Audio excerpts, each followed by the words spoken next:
نحمده ونستعينه ونستغفره ونؤمن به ونتوكل عليه ونعوذ بالله من شرور أنفسنا ومن سيئات أعمالنا من يهده الله فلا مضل له ومن يضلل فلا هادي له أما بعد فأعوذ بالله من الشيطان الرجيم بسم الله الرحمن الرحيم فاذكروني أذكركم واشكروني ولا تكفرون قال النبي صلى الله عليه وسلم الإيمان بضع وسبعون شعبة أفضلها قول لا إله إلا الله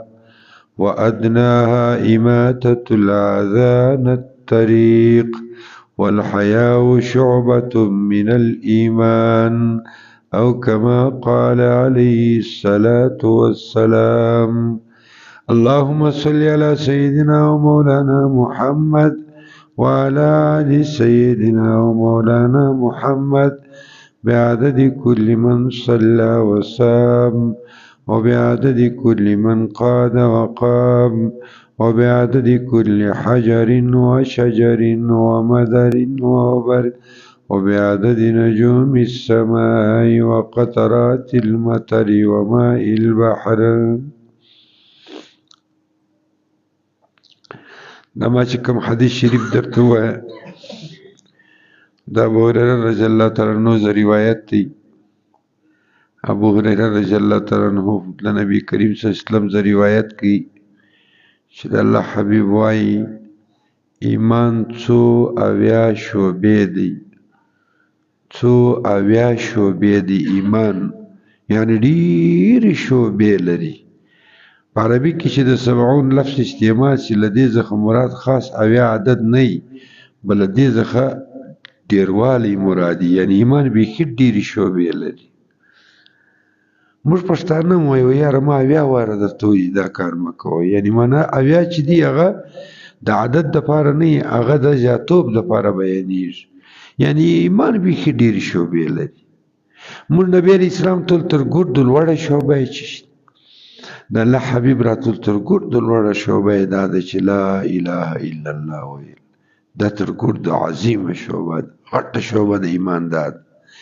موږ تر ګردو اکشنی شعبه یې چې د تر ګردو اکشنی شعبه چې ده هغه اماتة الاذى عن الطریق، په لار کې یو شی پروت دی خلکو ته تکلیف ورکوي تی لرې کې، دا تر ګردو اکشنی شعبه ده. خو یوه خبر به درته وکړم، نبي علیه الصلاة والسلام ویل شعبې خې ډېرې دي. والحیاء شعبة من الایمان، حیا د ایمان ډېره غټه شعبه ده چې په کوم سړي کې حیا و نو ایمان شته، که حیا نه و نو ایمان هم نشته. دونه عظیمه شعبه ده. خیر، اوله خبر دا ده چې تر ګردو افضله شعبه قول لا اله الا الله، لا اله الا الله، لا اله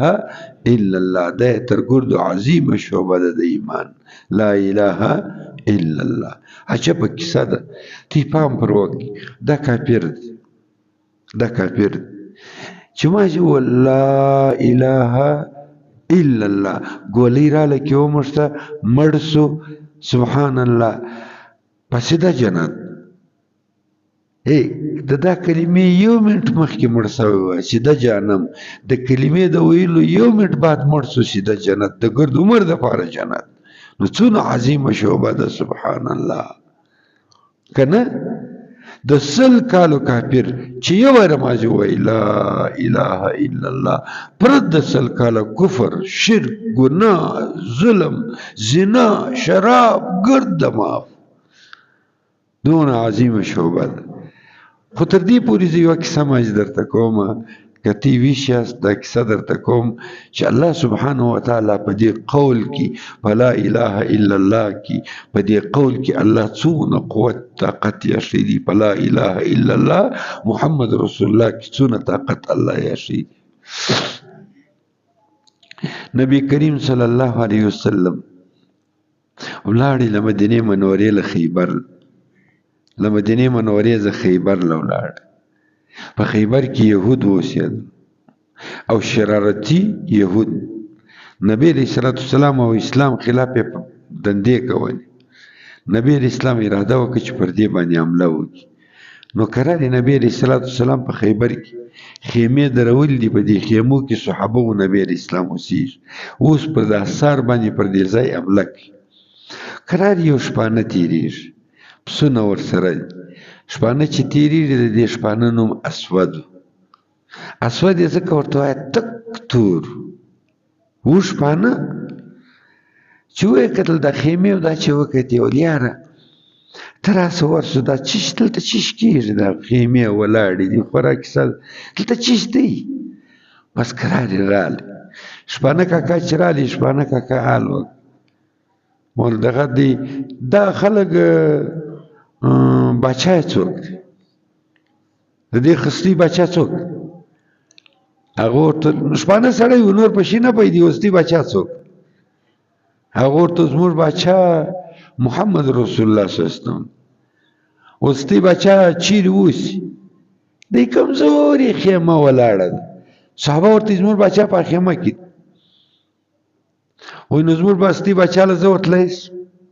وایي زموږ باچا له هر څوک ورتلی سي. اسوداریان دي چې دا څنګه کیسه ده؟ دا رقم بیکاره خیمه او دونه زورور پاورفول قوم لکه مسلمان او باچا په دا رقم کمزوري خیمه کې اوسي. هر څوک ورتلی شي. زه ورتلی سم و زما خو بوی دي، زه خو شپانه یم، ګرد دروازه په خلو کې ډوب یم، نو زه به څنګه دا باچا له ورسم؟ ول ته هم ورتلی شي. اسود را ولاړ شو قراري. الله اکبر د حضور خیمې له ورننوتې. چې ورننوتې کوم یو دی باچا؟ خلکو روش ویل دغه زموږ باچا. بس قراري اسود کښېنستی، نبي علیه السلام سره یې روغبړ وکړ. روغبړ چې ورسره وکړي وایي دا اسود ورته وایي وایي که زه دا رقم سوم لکه تی، یعنې ما ایمان راوړی، بیا ما ته خو الله پاک څه شي راکوي او تی څه شي راکوي؟ وشپانه دی نور په یو شي سر نه دی خلاص. تی څه شي راکوي بیا الله پاک ما ته څه شي راکوي؟ سردار دو کونین صلی الله علیه وسلم ورته وایي که تا لا اله الا الله ووایه دا دونه بابرکته کلمه ده، زه به تا له سینې سره میلاو کړم او الله به تا ته جنت الفردوس ته نصیب کړي. وای الله خو ما ته جنت را نصیب کړي. ته چې ما له سینې سره میلاوی نو ته څه طرح باچا یې چې ما له سینې سره میلاوی؟ زما خو بوی دي او زه خو تک تور سړی یم، ته ما څنګه له سینې سره میلاوی؟ د الله حبیب ورته وویل اوس تا بوی نه ځي، الله سبحانه وتعالی به تا په مشکو په عنبرو مینځي او ستا زه تا ته ګارنټي در کوم ستا توروالی به په سپینوالي بدلیږي، په محشر کې به تر ګردو ته ډېر سپین. ښه وایي که ما کلمه وویله بیا ته ما له سینې سره میلاوی، نو ته څنګه باچا یې چې ما له سینې سره میلاوی؟ نبي علیه السلام ویل بس زه د غیب باچا یم. ښه ویل بس نو وایه اشهد ان لا اله الا الله. قرار شپانه کلمه وویله، نبي علیه السلام راکش کړي له خپلې سینې مبارک سره دی ولګوئ. سبحان الله. شپانه ورته اوس څه شي وکړم؟ دا دې زه خو مسلمان شم. نبي علیه الصلاة والسلام ورته وویل ول اوس خو د روژه هم نه ده چې روژه در باندې ونیسم، حج تر اوسه پر سوی نه دی او د لمانځه ټیم نه دی، اوس یو عمل هم نشته، یو د جهاد عمل دی بس په دا کې شریک سو. هغه ویل بس ټیک دی حضور زه په جهاد کې شریک سوم خو لیکن یو خبر واوره زه دا پسونه نه ورکوم. نبی علیه الصلاة والسلام ورته وویل شریعت اسلام د خیانت اجازه نه ورکوي. ګوره هغه کافر چې نبی په مرګ پسې را روان دی سبا یې وژني، دا هغه کافر مال دی د جنگ په دوران کې په لاس نبی له ورغلی دی. نبی وایي نه نو شپانه ته یې ورڅه مال ورلکه بیا راسه دغه یې دې نه پرېږدم. ورڅنګه یې ورلکه ول کیلېله چې ورننوتې پسونه یې لکه جن رامنډه کړه، پسونه خپله کور ته ننوځي. اسد ولاړې پسونه یې بوت، پسونه چې ورلکه برته راغلې سبحان الله دی چې رالی وسات بعد جنگ ولګی جنگ چې ولګی دی نبی کریم صلی الله علیه وسلم یو عادت مبارکه درلودي د جنگ په ختمېدو کې به کراري ګرځېدي په خپله په میدان کې ټپیان یعنی زخمیان او شهیدان به سره ټولول نبی علیہ الصلوۃ والسلام ګرځي یوه چې په میدان کې وکتل صحابه ګرد سره کړی دي نبی کریم صلی الله علیه وسلم حاضر دا څه رشم دلته جوړ کړی دي نبی علیہ السلام ورلی چې ورلی صحابه ګرد الله اکبر اسود رضی الله تعالی عنہ شهید شوی دي د شپانه دا شهید شوی دي په میدان کې پروت دي صحابه پر راکړی دي او نبی سم ته دلته سره چو کړی دي صحابه ورته د الله حبیب دلته سړی شهید شوی دي موږ یو نه پیژنو دې سړی شهید شوی دي موږ یو نه پیژنو نبی کریم صلی الله علیه وسلم ورته ویل ولزی پیژنم داتی نه پیژنې سبحان الله بیا ویل والله زه پسترګو وینم ملائکه لګیا دي د مشکو د انبر بوی او به جوړي واسوت ته غسل ورکي او دا به تک سپینی په جنت کې بیا نبی رسول الله صحابه ټول او مې دي د لا اله الا الله برکت دا دون عظیمه برکت کلمه ده دا دونه عظیمه با برکته کلمه ده اسود خلیل لا اله الا الله وای لاړی جنت الفردوس الله تعالی ورکی سبحان الله او نبی اسلام باقاعده قول وسر کړی وزماستا ملاقات به همیشه لته کیږي زماستا ملاقات به همیشه اسود ته ولالته بسره کیږي نو زه ته دی وایم ډېر با برکته کلمه ده سبحان الله پروژه کې پکار دادی چې دا کلمه به ډېر وایي چې څونه ډېر ویلې سی وای څونه ډېر ویلې سی وای په دغه جماعت دې فضیلت ترته بیان کړي لا اله الا الله لا اله الا الله څونه ډېرې ویلې شي وای یو پروژه کې د کلمې ورد به ډېر کول پکار دي یو پروژه کې عائشہ صدیقہ رضی الله تعالی عنها او چالو کې وای نبی کریم صلی الله علیه وسلم پروژه کې کم دعا ډېر کوله کم عمل ډېر کوي عائشہ صدیقہ رضی الله تعالی عنها ورته ویل وای نبی علیہ الصلوۃ والسلام پروژه کې دا عمل ډېر کوي اللهم انک عفو کریم تحب العفو فاعف عنا یا عفو یا کریم د عفو دعای به کې ډېر ورته اللهم انک عفو یا الله ته درگذر والای کریم ذات تحب العفو تخبل عفو خوشی چې بل مسلمان ته عفو کوي نو تم ما ته عفو که ای عفو ای کریمه نو عفو د الله جل جلاله به کې ډېر خوښه ده نو لہذا د عفو دعا به ډېر غواړي او کلمه د لا اله الا الله به ډېر وایي او نبی علیہ الصلوۃ والسلام ویل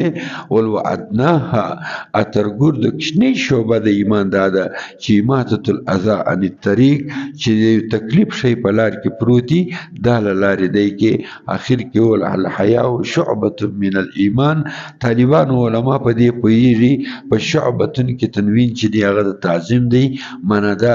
الحیا او حیا چې دا شعبه یو عظیم شعبه ده من الايمان دی ایمان د ایمان عظیم شعبه ده د ایمان عظیم شعبه ده اورې کنه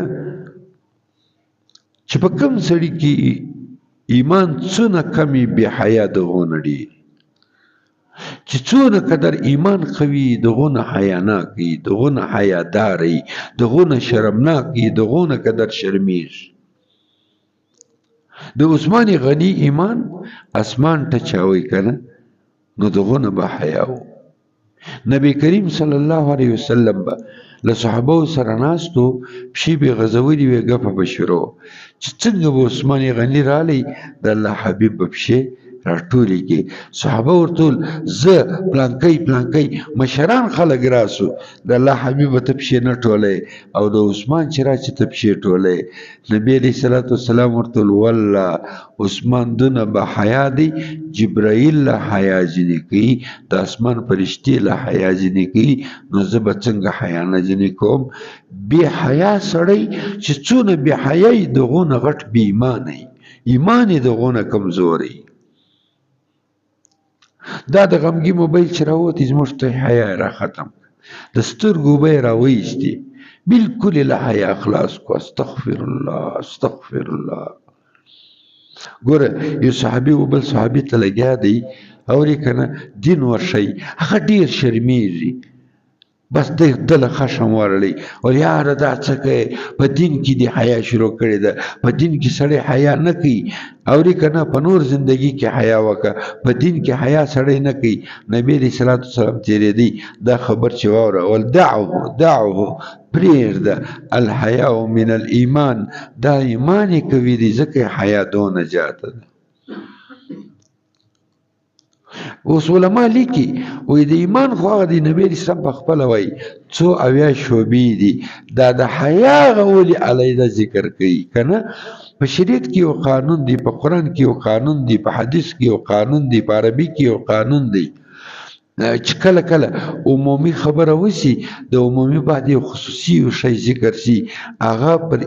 محتم بشان دلالت کوي چې دا ډېر عظمت شان والا شی دی الله قرآن کې وایي من کان عدوا لله څوک چې د الله دشمني اورې که نه بیا پر مخ وایي و ملایکتي د ملایکو دشمني و جبریل و میکال اوس نو وګوره د ملایکو دشمني د ملایکو کې خو جبریل او میکائیل علیه السلام دواړه راغلي دي الله یې علیحده ذکر کوي د دې دپاره چې موږ ته راښکاره کوي چې په دغو دوو بیا ډېره خوابدېږي که نه په جبریل او د میکال په دشمني بیا ډېره خوابدېږي الله تعالی وایي یرفع الله الذین آمنوا منکم والذین اوتوا العلم درجات الله تعالی به ټول مؤمنان ته لوړ مقام ورکړي او بیا خاص کر د علم او خاوندانو ته به ډېر لوړ مقام ورکړي دې ته تخصیص بعد تعمیم وایي یعنې معنا ده عام کلمه ووایه لغه ما بعد یو خاص شی ذکر کړه دې ته تخصیص بعد تعمیم وایي دا پر اشرفیت دلالت کوي چې دا محتم بشان دی دا اشرف دی دا د الله ډېر خوښ دی نو الله نبی علیه صلات وسلام د ایمان ګردي شعبې ذکر کې بیا خاص کر حیا ذکر کا نو د دې دا معنا چې د ایمان په شعبو کې حیا یو خاص حیثیت لري یو خاص مقام لري چې تر څو پورې د سړي څخه ایمان نه وي وتلی تر هغو پورې پل بې حیا نشي جوړېدلی د نن سبا ټیک ټاکري یا ټیک ټاکران یا دغه بلاوې بتري چې د مخان یې لڅ کړي بدنونه یې لڅ کړي پر عام میډیا باندې ځان ښکاره کوي نو پوه سه د دې ایمان دغونه کم دی او ما ته چې ګورو نو زما ستا ایمان هم دغونه کم دی نو زما ستا ایمان هم دغونه کم دی چې ما ته ګورو نو زما ستا په ایمان کې هم دغونه قدر ضعف دی نو بې حیایي د الله ناخوښ عمل دی استغفر الله څوک چې سړی په بې حیایي اخته سي څوک چې سړی په بې حیایي اخته سي سبحان الله د ایمان داسې کې خړپ ووځي دلته ودرېږي دلته ولاړې که سړي له خدای نه خواسته په دغه حال کې مرګ رالی الله اکبر کبیره بې ایمانه تر دنیا ځي او که په دغه حال کې مرګ نه ورالی هغه بې حیایي ځان واړوئ برته ایمان راکښته سي په سر یې ور واغوستل سي د الله سبحانه وتعالی د بې حیا انسان زه ډېر نفرت کېږي چې ځان لڅوي یا و بل لس ته ګوري موږ خو اوس دونه قدر ایمان کمزوری دا ښځې خو د آدم علیه السلام لوڼه دي که نه موږ یې زامن یو یعنې معنا ده اخره زمانه کې به د آدم لور چې لڅه سي د آدم زوی به ورته خوشحاله کېږي چې شکر دی هغه دی لڅه مې ویل ده یعنې معنا ده دا هم د بې ایمانۍ سره تعلق لري ایمان ډېر کمزوری دی که ایمان قوي سي قدرتي خبر ده دا سړی نشي برداشتولی الله تعالی قرآن کې وایي قل ورته وایي مؤمنه للمؤمنین مؤمنانو ته وایي یغضوا من ابصارهم ته چې پرې دې ښځه ووینې یا ته چې پر بورډ باندې ښځه ووینې یا ته چې په موبایل کې ښځه ووینې یغضوا من ابصارهم دا خپلې سترګې ټیټې کړه لوړ مه ګوره ایمان دې خرابېږي نو ځکه نبی کریم صلی الله علیه وسلم علیحده ذکر کا والحیاء شعبة من الایمان یو ور بیا دا حدیث درته وایم د دین اویا شعبې دي څو اویا شعبې دي تر ګردو افضل شعبه قول لا اله الا الله دا او تر ګردو کښته شوبه اماتة الاذى عن الطريق دا او حیا چې د هغه د ایمان یو عظیمه شوبه د حیا. الله تعالی دې په ویلو په اورېدلو د عمل کول توفیق راکړي. واخر دعوانا